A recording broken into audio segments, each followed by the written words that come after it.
Dubai ખાતે રવિવારે રમાયેલી એશિયા કપ 2025ના રોમાંચક ફાઇનલ મુકાબલામાં ભારતે પાકિસ્તાનને 5 વિકેટે હરાવી ખિતાબ પોતાના નામે કર્યો હતો. પાકિસ્તાન પ્રથમ બેટિંગ કરતા 146 રનમાં ઓલ આઉટ થઈ ગયું હતું. ભારતે લક્ષ્યાંકનો પીછો કરતા 150 રન બનાવી મેચ જીતી લીધી હતી.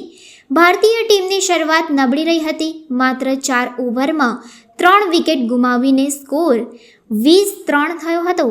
સૂર્યકુમાર યાદવ, શુભમન ગિલ અને અભિષેક શર્મા જલ્દી આઉટ થઈ ગયા હતા. ચાહકોમાં ચિંતા જોવા મળી હતી, પરંતુ તિલક વર્માએ એક છેડો સંભાળી રાખ્યો અને અડગ રહીને 69 રનની ધમાકેદાર ઇનિંગ રમીને ટીમને વિજય સુધી દોરી ગયા હતા.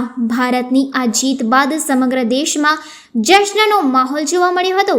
વડોદરામાં પણ લોકો ઉત્સાહિત થઈ ઉજવણીમાં જોડાયા હતા. માંડવી ન્યાય મંદિર ખાતે મોટી સંખ્યામાં નાગરિકો ભેગા થઈ આતશબાજી કરી હતી.